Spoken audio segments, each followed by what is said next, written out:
Hi, I'm Phil Palucha from Billionaires in Boxers, and you are about to engage with Up Level Your Communication, hosted by Maluna.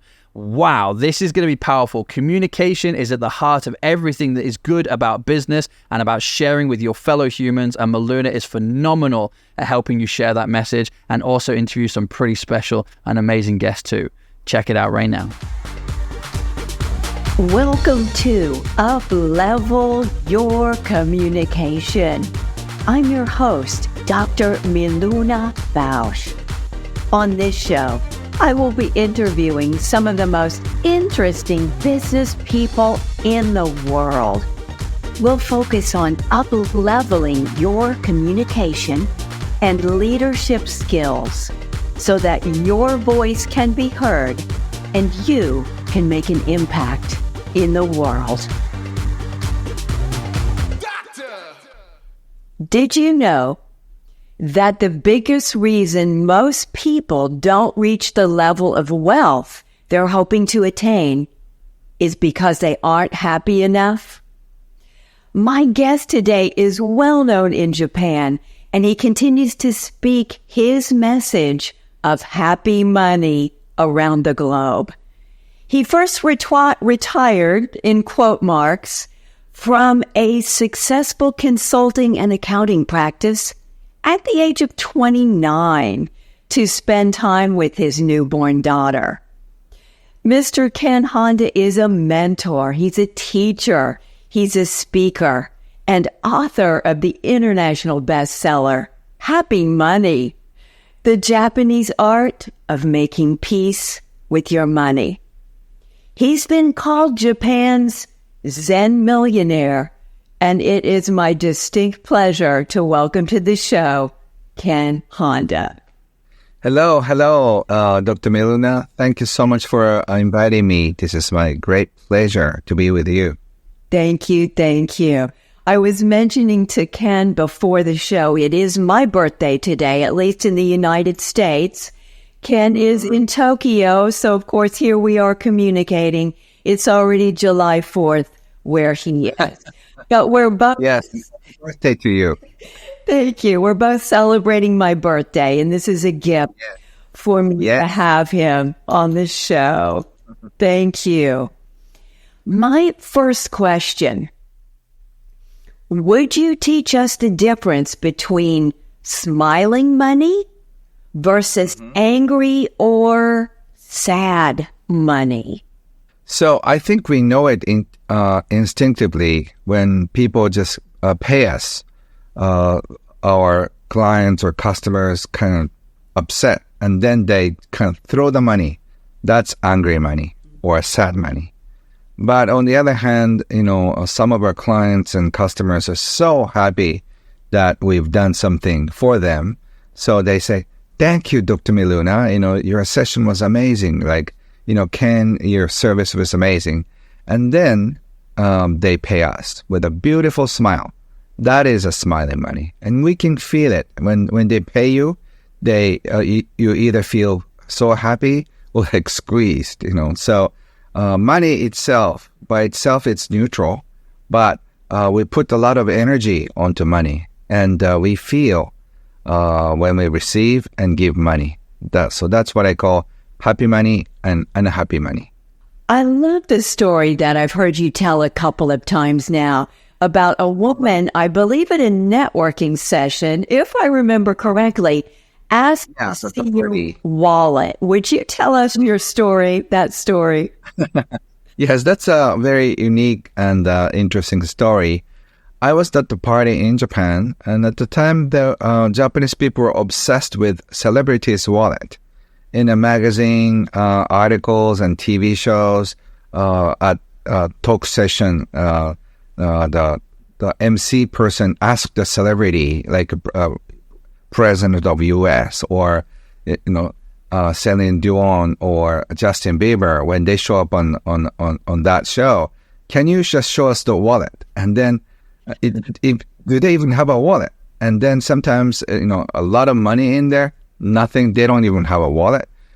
So one woman approached me and she asked me, if she could take a look at my wallet. And I said, okay, you like those shows. And then, okay, as long as you give it back to me, you take a look. And she said, thank you. So I was kind of watching, how she does. And then she pulled out all the bills and she started checking something. She said, this is good. This is nice. Oh, this is great. And then she put all the bills back into my wallet and handed over to me. And she said, Ken, all your money is good. So you passed the test. And I said, what is it? And she said, your money was smiling in your wallet. That means you must have made a lot of people happy. And as a result of great work, you receive money. And I saw all the money smiling. And she said, oh, I'm sorry I didn't introduce myself. I'm psychic and I see things that other people don't see. I said, wow, that's interesting, And she said, on the other hand, some people's money are crying in their wallet if they are taking advantage of other people or if they don't do the work that they don't like to bring food on the table. So their money is crying in the wallet. And I thought that was interesting. And on that day, I was thinking very hard about my uncle, my neighbor, my friends, whose money is smiling and whose money is not smiling. And I realized that there are two kinds of people, happy people and unhappy people.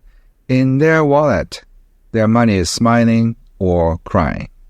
And I want to ask you if your money is smiling or not. And ask yourself, when you think of money, if you feel your heart is opening up, then you have happy money. And when you think of money, your heart is closing, or just if you're frustrated or suddenly afraid or anxiety, and then your money is not smiling in your wallet. I love that. That is so important for us to understand. It's that energy, isn't it? That changes everything. That can be blocking our money or bringing more to us. Yes, exactly. Let's see here. You say money is not the problem, but we're the problem. What do you mean by that? So as I said, money itself is neutral, but what we put on money is our fault, our responsibility. Sometimes we put greed and anger and frustration onto money and we pass it on to the next person. Sometimes we put love, generosity, and care onto the money and pass it on. So the other side, on the other side, the person feels the energy. So if we are fighting over money, that's our problem. It's nothing to do with money. And if you're just happy with money, it's who we are. My father used to say, there are two sides of money, like coins. One side, angel. The other side, devil. And I was a little scared. And I asked him, which side will come out? And he said, it's up to you. You will pull out the best or the worst from the money. So if you're a nice person, after getting wealthy, you become a better person. And if you are a bad person, the bad side will come out from money. So you have to be very careful. It amplifies who we are, doesn't it? Our level of consciousness. Yes. So money could be very scary because if we are bad, if we have anxiety, money will magnify it because, more money will make them more worried about life or the security or if we're going to lose the money or not. Can we get more? But if we are happy and content, more money doesn't hurt us or just doesn't influence us. Wow. What we say matters. How do we communicate with money to invite more in? How do we speak the language of happy money, Ken? Yes. That's very interesting because that is a kind of question I get in North America. In Japan, I get questions like, how can I satisfy with myself with the same amount of money we have? But in America, more is better. So how can I get more? It's always in the question. So I love the cultural difference. But to invite happy money, you have to figure out that everyone is born with a certain size money container that I see. Like a school teacher or kindergarten teacher, they don't have a big money container. Well, Elon Musk, Bill Gates, Warren Buffett, they have a huge money container. Depending on what we do, our money container is decided. And the more you give, the more you receive. If you're a writer, if you just sell your books to 5 million people, you get a lot of money. But if your books sell only 5,000, you don't get much money. And as a counselor, if you help 200 clients, you get good money. But if you help only 20 people or 2 people, then you get little. So the more you give in terms of quality and quantity, the more you receive. So the key is how much more can you give to the world? And as a result, you receive more. And it's not just how hard you work. It's how much you give. So instead of working 24 hours, you can work smarter. And by finding your gift and by multiplying your gift and by doing what you love, you can become a magnet for money. So you can attract more money, more opportunities, and more abundance that way. I love what you said. And it is a cultural difference, isn't it? We are so taught here to be more, do more, have more, give more, expand more. Yeah, grow more. That's why our kids are getting taller, Something's going on. And yet being satisfied and happy with what we already have is one of the keys, isn't it? Yes, because, there are 2 ways of feeling happiness in our life. Oh, oops.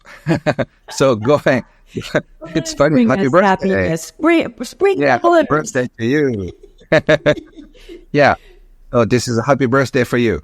Yeah. So, by following our heart, by getting what we want, that brings us happiness, and also being content with what we got, that also brings happiness. It's more excitement in terms of following what we love, and also feeling inner peace. Find contentment in ourselves. We need to have 2 kinds of happiness. One more active, one more passive, one more outer, the other inner. So in order to have full happiness, you need to go after what you want. And at the same time, if you forget to be content with what you have, then you'll be driven to do more, give more, get more, and grow more. And you'll never be satisfied with what you got. So you have to have both sides. And if you're just 100% content with where you are, you'll never grow. So it's just one, it's not one or the other. It's just both at the same time. Both. It's that equilibrium, isn't it? That inside and outside. And that leads me into, you speak of money also having 2 elements, and there's more, I'm sure, that you'll teach us. But IQ and EQ. Would you tell us more about the money IQ and EQ? Yeah, so my father was a very successful tax accountant. He started teaching me about money when I was 9 or 10. And he focused on teaching me money IQ, which is financial intelligence.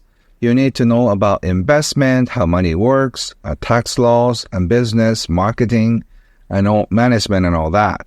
And there's another set of intelligence that I call money emotional intelligence. It's EQ. So which deals with your emotional intelligence around money. How healthy you are emotionally. What kind of relationship you have with money. So it's not just the money smartness. You need to be smart emotionally, because I have seen the most amazing financial wizards, or people who just got Nobel Prizes, that they run their hedge funds. They're the smartest people in the world, but they go bankrupt because of their stupid emotional mistakes. They took too much risk, and then they go bankrupt. So it's because they have low money EQ. So if you have high money EQ, you're always happy with money. And the money EQ, there are only 4 rules. You're willing to receive well, you appreciate money, trust the flow, and share. So by receiving well, by appreciating money, by trusting the flow, by sharing your money EQ grows. So you are more happy with money. And money becomes air if your money EQ is high. You can sniff in as much as you want, and it's very natural. And you don't mind your neighbor, the person right next to you, just keep sniffing your air, and then you say, "Don't sniff my air. That's my air." So if there's enough money in your life, you forget about money because it's like air. You don't worry about it. You don't think about it. It's just there, but you pay more attention to what's important in your life. So beautiful. Thank you. Is there also a spiritual element to money? Yes. Yes. Yes. As you can say, Dr. Miluna, there are many elements in money because, it's so interesting and karmic. Like certain money has like a bad karmic energy around money. Like say when like the drug dealers or the families who dealt with weapons, like the guns and the weapons, their descendants die in mysterious ways. They get into car accidents and they get sick and die in their 20s and 30s. A lot of unfortunate things keep happening to the descendants of the weapon makers. And also, like the kids of gangsters, they're heavily influenced by bad karma money. So the people who make a lot of money by doing what they love and making people smile, their kids can get to stay happy and healthy too. So even though money is the same energy, I think the money energy comes into your house. So when you go back home from work, do you carry a lot of happy energy? Like just imagine you have air around you. Do you come home with happy air? And then you can say, "I'm home," and then all the kids and the family members are so joyful, and then eat dinner together. Or do you come home so frustrated after work because you had complaints from customers and clients, and you got yelled at, you were scolded by boss, or just you had some issues with your colleagues, and then you bring in a lot of frustration, and then you let it out to your kids and your husband and wife, and that is the air you bring back home. So what kind of air or the energy does your money have? So if your money has happy, beautiful energy, and your family will be blessed. And if you carry in bad energy, your kids will be scolded for spending too much, or just your kids cannot spend money in a healthy way. But unfortunately, that's what happens in many of the families. I have a fun collection of saying when we were small, what kinds of bad things that our parents taught us, like money doesn't grow on trees. Do you think we're a Rockefeller family? Stuff like that. Yes, indeed. We got some pretty bad training, didn't we? I think your training was much better than mine, but we certainly have these things taught to us that simply are not true and make it difficult for us to understand the energy of money. But, yes, amazingly, 95% of us have a very bad education. But there are like a few percentage of parents who did something very well. I talk to thousands of people all the time. So I ask my audience, like, did you have like happy parents who taught you money well? And there are like, usually 50 people or something, and 50 or 100 people. So like a few percentage of people their parents are happy with money. So they amazingly, they teach their kids, just follow your heart. Just money is just money. So don't be influenced by money energy. Like, wow. So, some parents know how money works. So, but unfortunately, if you're just 95% of us, we have to unlearn what we learned. And then we have to educate ourselves with something new, with a happier attitude. Otherwise, money would scare you for the rest of your life. And money can be your best friend, best friend, and support you with what you want. And also take care of your kids, education, take care of the elderly. Money can do all the wonders. So you have to really transform your relationship with money. That's what I'm passionate about, helping people transform their relationship with money. And it's not difficult. You just appreciate your money coming in and appreciate money going out. By doing that, you can have a totally different relationship with money. You say arigato in, arigato out. The appreciation. Yes, exactly. Exactly, Dr. Miluna. Because once we start this cycle of appreciation, we start noticing small things that your clients did, or your colleagues did, or your boss did. So you can start appreciating everybody around you. And by appreciating everybody, you'll be appreciated. It's amazing what you appreciates. So your kindness grows, and your friendship grows, and your generosity grows around you too. Take that in. This is so good. I know our audience is just feeling more peaceful. We're feeling more possibility. It's a beautiful thing. And what is, I don't know if you could say the number one thing, but perhaps the most important thing you're passing on to your daughter? So I'm just teaching my daughter, I'm just showing the example. You can be successful by doing what you do, what you love, and just follow your heart. And also money can be her best friend. And by helping enough people, you'll be helped. So you don't have to be super successful. You need to have only a few hundred people. When I was doing an accounting job, I kind of calculated how many clients and customers do you need to make a living. And if it's a small store, you need only like a few hundred or 1,000. And then if you have a good relationship with 1,000 customers, then you can make a good living. And if you have 10,000 customers and clients, you become very wealthy. So you don't have to become a super successful business person. In order to enjoy your life, you should not grow your business too big, because your business eats you up. That is a scary part. And I'm sure, Dr. Miluna, you've seen some clients who's been so preoccupied with businesses, and then they lose their soul over just growing their business, right? Absolutely.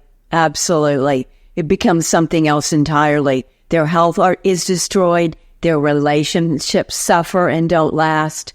It becomes just one focus, more, as you said. Right. It's not healthy. It's not good for us or anyone else around us. Yeah, so you have to know when is enough, how much is enough. Otherwise, after you become a little success, all the people around you are more successful. And then after you become more successful, and then all your friends are more successful. So you never wanted like 2 cars or 3 cars. And then by the time you're successful, your friends are driving Mercedes or BMW. And then after just getting those, your friends are buying private jets and helicopters. And then if you try to get one of those, your friend bought a big jumbo jet, and then you get depressed.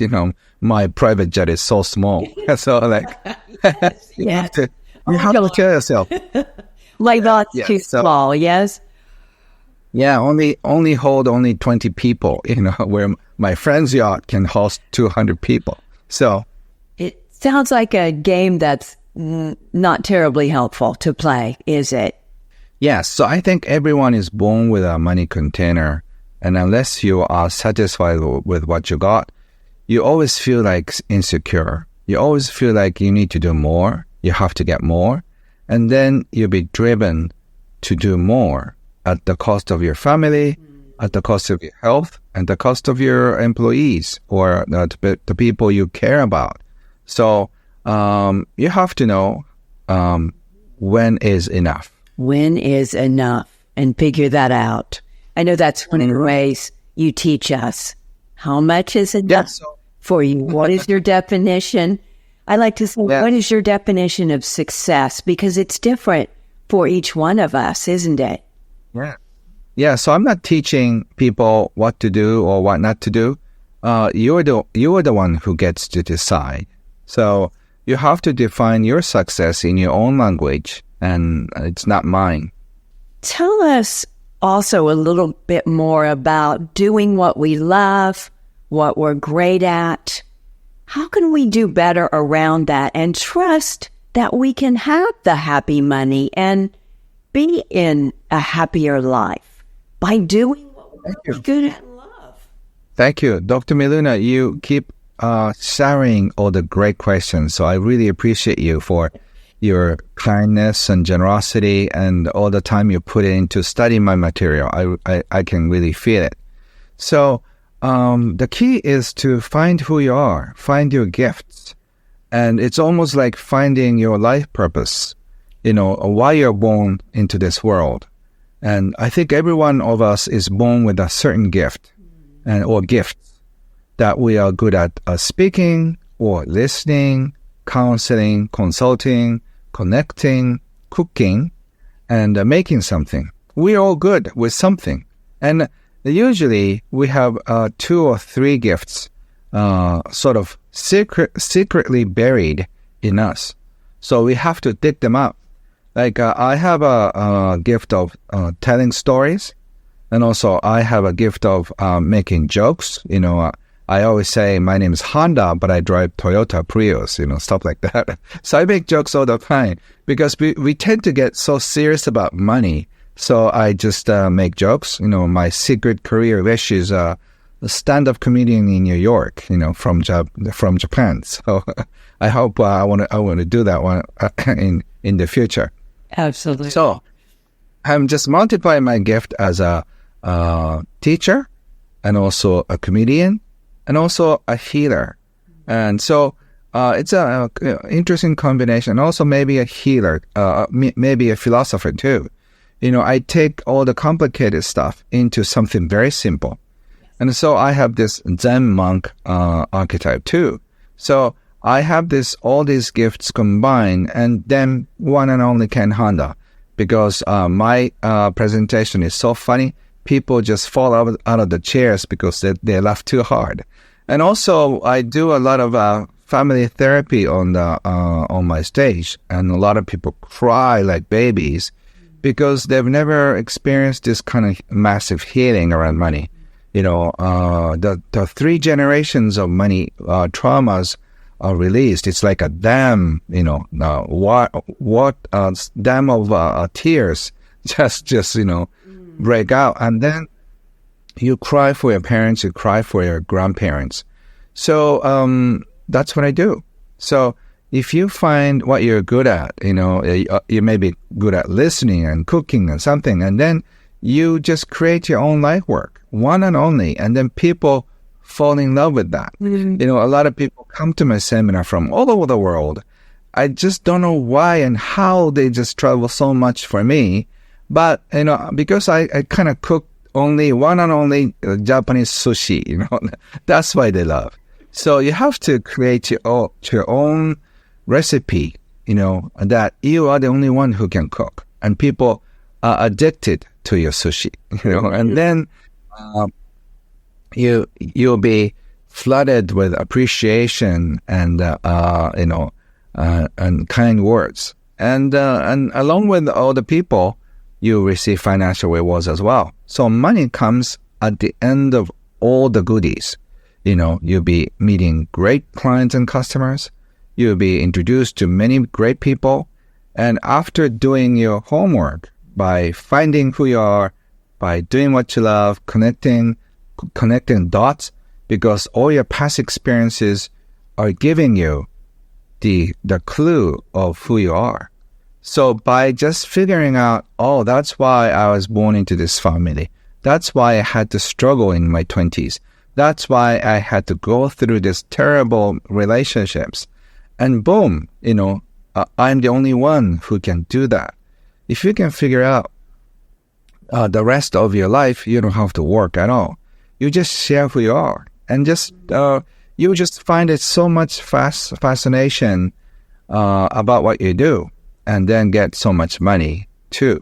So don't worry about how much you charge or anything. You just focus on what you give, and if you give enough, people will respond. Listening. Such a beautiful teaching. Thank you. And Thank you. You're welcome. I want to hear another one of your stories. And this is about the woman that you know who made more money at work, but she didn't ask for a raise and she didn't ask for a different job. How did she do that? Oh, yes. I think you're talking about one of my students who was a low-paying secretary job, but she was complaining about her job situation. So she wanted her original question was, how can you get my boss to say thank you to me? And then, okay, let's talk about him. And she said she doesn't appreciate. He doesn't say hello in the morning. He doesn't thank me, and he doesn't give me a raise. And I said, okay, so why don't you do an experiment? You cannot change somebody, right? But you can influence him by saying all the good things about him. So even though you may not say he's a bad person, you are saying it non-verbally. So is there anything that you can appreciate him about or for? And she said, I don't think so, but just think hard. And she came up with a few things. Okay, I don't have a college degree, but he hired me, even though I didn't have a college degree. I'm a high school dropout. But he hired me as a secretary. That may be something I should appreciate. Here you go. And I asked her a few more things, and then she started thinking, yeah, I thought he was a terrible person, but maybe I should appreciate him more. And so she started showing her appreciation to her boss by saying thank you, her attitude totally shifted. So I'm sure he felt it. So after a couple of weeks, she got a big raise and big bonus because he forgot to appreciate her presence. And then he noticed that by listening, by getting showers of thank you from her. So her appreciation really paid well. So she didn't do anything else, and she didn't bring a big gifts. Only thing she did is to show her appreciation for her boss. And we are always hungry and thirsty for recognition and appreciation. So if you can give it to somebody, he'll be or she'll be forever appreciative for you. So that's why I recommend to live in the flow of appreciation. So the first thing you can do is arigato your money. Thank your money when it comes in, and thank your money when it goes out. It's just the flow of energy. Once you're in this beautiful cycle of appreciation, and then you influence people, and you can make somebody happy. And then as a result, you receive abundance, kind words, and generosity, and great opportunities. So you will never be stuck in the same place if you are in this beautiful state. Sounds like we should appreciate what's right in front of us and find a way to do that. Beautiful Indeed. Story of healing, and what a shift and what a difference. Your latest book, True Wealth, is a novel, something different for you. What inspires you to write this after the huge success of Happy Money? Thank you. I have over 200 books, so there are only 2 English books. So I will start translating, at least 10 of my books that I sold millions in Japanese. So True Wealth is a book about a grandfather who was super wealthy but donated all the money to charity, and instead he left a package of letters. So one day this 20-year-old boy receives a package from his grandfather with an instruction saying, open these letters one by one, they're numbered, and when you think it's absolutely necessary, open the letter. And each letter has a title. The first one, synchronicity, decision, and action, and then intuition, and all those things are written and they're numbered. So this boy opens up synchronicity, something happens, he gets guided by synchronicity, and he goes to the next town. So by understanding the depth of knowledge, he never got to share with his grandfather while he was alive. He learns about his grandfather's best friends and his life and the legacy. So I wrote this book so I can put all my learnings from great mentors into one book, from the letter of grandfather, and then synchronicity comes first. By connecting dots, by connecting what happens in our life, we can appreciate more of what's happening in our life. So intuition is the same. We can use intuition more. We can go with the flow, and sometimes we take actions, and otherwise we get stagnated. So I put all the information necessary to have a beautiful life in this one book. Seems to me, it will be that you'll be writing more books. Yes? Yes. I'm addicted to writing books. I mean, that I could come up with a healthiest addiction I could think of. My father was heavily into alcohol, and I didn't want to go through that. But so maybe coffee, tea, and also book writing is my big addiction. So I keep writing. Very healthy. I love it. Any final thoughts or messages that you want to share right now at this time in the world with our audience? Thank you, Dr. Miluna. We tend to worry about the future. So all the stress around money is about the worry and anxiety about the future.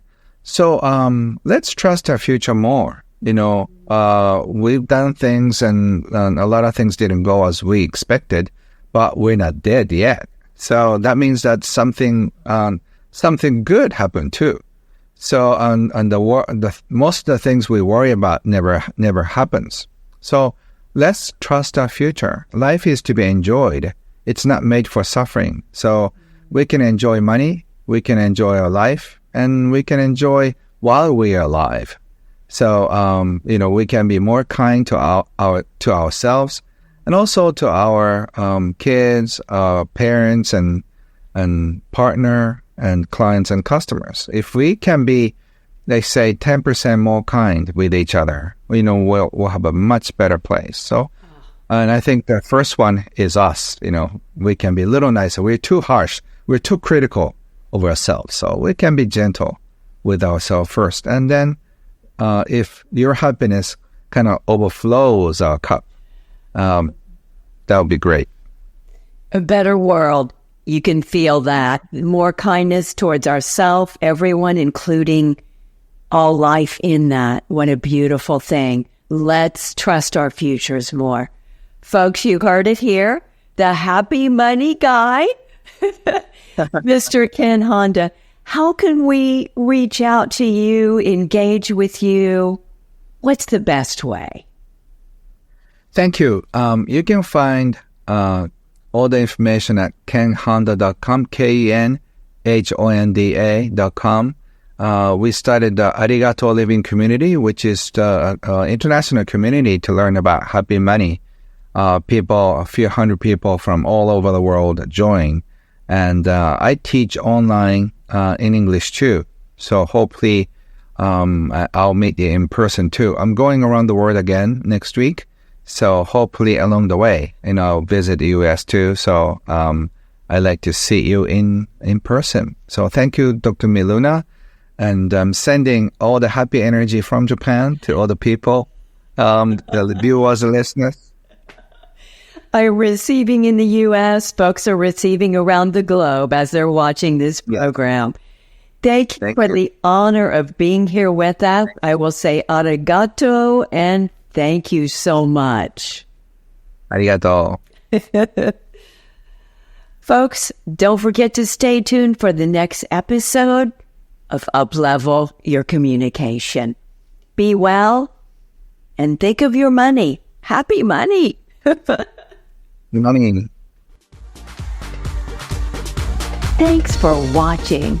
Be sure to share our show with the key leadership at your company and with your friends. If you know in your heart that you're ready to up-level your speaking, stage presence, and impact, visit milunafausch.com to schedule a complimentary call. You can also purchase my book and our podcast music, Strong Body. Thank you for enjoying this content by Billionaires in Boxes. If you would like to be a guest or a host, be sure to get in contact with us at billionairesinboxes.com.